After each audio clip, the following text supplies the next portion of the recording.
Տիկին Տատախաս, ինչպես գիտենք բոլորս, որ 2025 թվականի սեպտեմբերի 18-ին ՄԻԵՏ-ը կայացրեց վճիռ, մարտի 1-ի ամենաառանցքային վճիռներից մեկը 9 զոհերի վճիռը Ֆարմանյան ընդդեմ Հայաստանի Հանրապետության։ Դատարանը կայացրել է որոշում, որ պետությունը հիմնական գլխավոր որոշումներն են, որ պետությունը կիրառել է մահաբեր զենք, պետությունը կիրառել է անհամաչափ ուժ, պետությունը չի կանխել արյունահեղությունը, չի կատարել անաչառ քննություն։ Եվ իմ կարծիքով ՄԻԵՏ-ի վճիռը քննության ենթակա չի եւ ըստ ինձ պետք է տալ իրավական գնահատական եւ գործը մտնի դատարան։ Ես կխնդրեի ներկայացնել նախ տվյալ վճիռը որքանով է կատարվել եւ ինչ փուլում է գտնվում, սա մեկ, եւ Տիկին Տատախաս, իհարկե բոլորս գիտենք, որ գործը ներկայությամբ դատարանում է, ընթանում է քննություն եւ նոր գործը հարուցված 309 հոդվածով, այսինքն պաշտոնական դիրքի չարաշահում եւ ներկայությամբ շուրջ 1 տարուց ավել գործը քննվում է արդյոք քննության ենթակա առարկան դարձնելն է, այսինքն քննությունը, որ ընթանում է ինչի շուրջ, պետք է քննության առարկա դառնա, թե ոչ։ Հաջորդ այս պարագայում, եթե մենք ունենք ՄԻԵՏ-ի վճիռը, ասենք ուզում եմ հասկանամ, ինչպես պետք է էլի գործի ընթացքը ընթանա, հաջորդը մենք կայացրել ենք մարտի 1-ի լսումները եւ այդ լսումների շրջանակներում դուք հայտարարեցիք, որ գործի քննության ուղղությունը պետք է փոխվի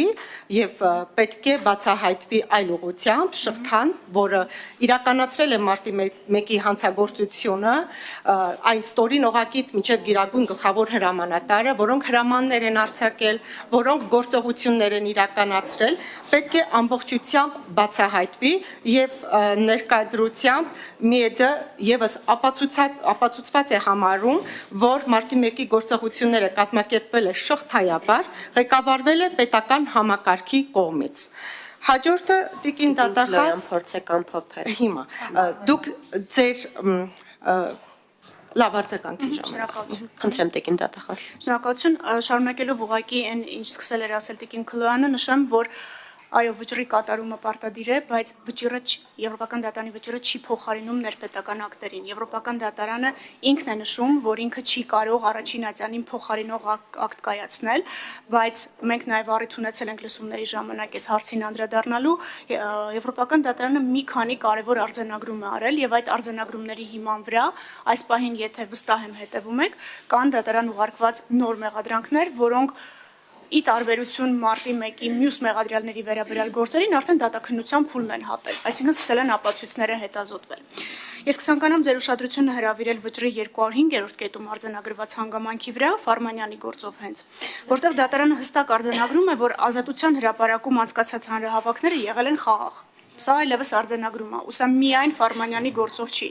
Սա դարեսկզբի գործով, ասա Միասնիկ Մալխասյանի գործով, ասա Մուշեղ Սաղաթելյանի գործով, ասա Վիրաբյանի գործով, այսինքն դատարանը կայուն ամրագրում է, որ ցույցը եղել է խաղաղ։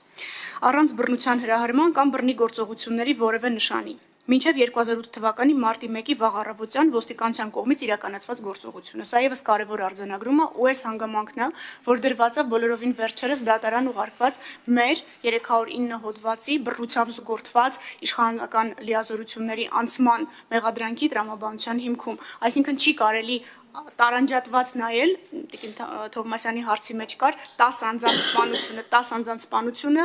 հետևանքա մարտի 1-ի առավոտվանից սկսած շղթայական գործողությունների եւ դրանում ներգրավված են ոչ միայն ոստիկանական ուժերը, այլև զինված ուժերը։ Եվ այս առումով էլի կկրկնվեմ, բայց կասեմ, որ մենք ունենք դատարան ուղարկված ոստիկանության բարձրաստիճան պաշտոնատար անձանց մեղադրանքներ, որոնք Եվրոպական դատարանի իմ կողմից նշած այս 5,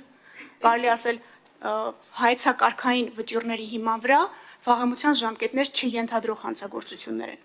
Այսինքն սրանք համարվում են խոշտանգումներ կամ խոշտանգումներին հավասարեցված վարքագիծ, այսինքն բռնությամբ զուգորդված իշխանական լիազորությունների անցում։ Եվ դա է պատճառը, որի տարբերություն մի քանի տարի առաջվա իրավիճակի, երբ որ մենք չունենք Վճռաբեկ դատարանի 23 թվականի որոշումը Վիրաբյանի վրա հենված, երբ որ մենք չունենք Ֆարմանյանի գործով Եվրոպական դատարանի ուղենիշային վճիռը, մենք ունենք որոշակի իրավական անորոշություն, ստեղ վաղեմության ժամկետներ կիրառելի են թե ոչ։ Բայց Եվրոպական դատարանի վճիռը շղթայական գործողությունների պատճառական կապերը իրար հետ տրամաբանորեն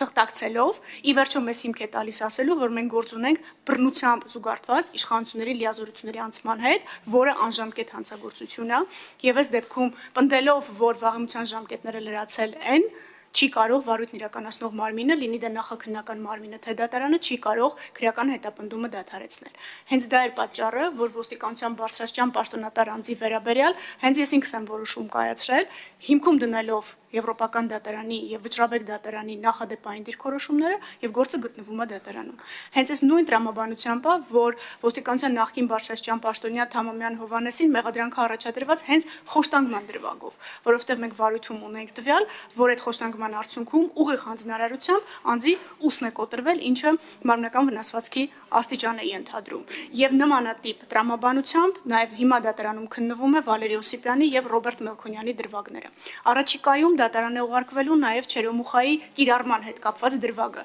Այստեղ Եվրոպական դատարանը կարևոր արձանագրում է անում, ասում է, որ առանց պատշաճ պատրաստվածության ժամկետանց զենքերը առանց սահմանված կարգի կիրառումը առաջացնում է հետևանքներ, որոնց համար պատասխանատու են ոչ միայն ուղիղ կիրառած անձինք, այլև այն անձինք, ովքեր առանց պատշաճ պատրաստվածության, առանց ապահովելու ներպետական եւ միջազգային օրենսդրության պահանջները, իսկ ինչու միջազգային, որովհետեւ կոնվենցիայի երկրորդ հոդվածը կյանքի իրավունքը որոշակի այս առումով սահմանափակումներ ունի, առանց այս ամեն ինչը կիրառելու թույլ է տվել, որ այս մահաբեր ուժը կիրառվի։ Այսինքն այստեղ Եվրոպական դատարանի վճիռը մեզ թույլ է տալիս ասելու, որ խոսքը չի գնում վերջին պատճառական կապին, այսինքն այս ինչը կրակեց մեկ այլ անձի վրա։ Խոսքը գնում է ընդհանրապես շղթայական մարտի 1-ի առավոտից սկսած, այսպես ասած, ոստիկանական գործողություններով, որոնք ըստ էության ագրեսիվացրել են իրադարձությունները մինչև արդեն մարտի 1-ի գիշերը տեղի ունեցած գործողությունները։ Ու հիմա քննությունն այդ տրամաբանությամբ է իրականացվում։ Նաև նշեմ, որ դատարան ուղարկված 4 անձի վերաբերյալ վարույթը դեռևս կհամալրվի նոր մեղադրանքներով, որոնք կվերաբերվեն արդեն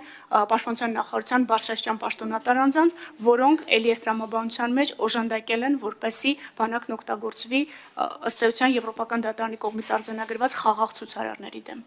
Սա է ընդհանուր տրամաբանությունը։ Կարծում եմ տարվա ընթացքում այս ամեն ինչ որ ասցի կհասցնի լինել դատարանում։ Բայց տիկին դատախազ եւս մեկ հարց ինձ հետաքրքրում է, դուք այստեղ ձեր զեկուցում նշել եք, որ 2008 թվականի մարտի 1-ի 2-ի իրադարձությունների ժամանակ զոհված 10 անձանց մահվան եւ անձանց կողմից ծանրության տարբեր աստիճանի մարմնական վնասվածքներ ստանալու դեպքերով նախաքննության շրջանակներում ընդհանուր առմամբ հետազոտվել են եւ դուք այստեղ նշում եք, թե ինչն է հետազոտվել։ Ինձ հետաքրքիր է, դա նոր բացված գործի շրջանակներում է այսքան բացահայտումները հետազոտության եղել եւ այդ հետազոտությունների արդյունքում ինչ որ նոր բացահայտումներ, նոր մեղադրանքներ կլսենք մենք։ Դրանք նոր չեն, որովհետև ոչ թե նոր չեն, այլ շարունակական գործողության արդյունք են, որովհետև 2018 թվականից սկսած, երբ մարտի 1-ի իրադարձությունները սկսել են քննվել հատուկ քննչական ծառայության կողմից, այդ փորձաքննությունները նշանակվել են, եւ մենք ամեն տարի հետազոտված ապացույցների քանակը նշել ենք, այո, ավելանում է հետազոտված ապացույցների քանակը եւ դա շարունակականության արդյունք է, բայց մենք ունենք դրվագ, այո, որտեղ ունենք տվյալ կոնկրետ անձի կողմից կոնկրետ կրակ արձակելու հրաման տալու մասին եւ այդ դրվագն էլ իհարկե առանձին որակմամբ կուղարկվի դատարան։ Այսինքն այն իրավիճակներում, երբ որ մենք ունենում ենք փաստական տվյալներ կոնկրետ մահաբեր ուժ կիրառելու եւ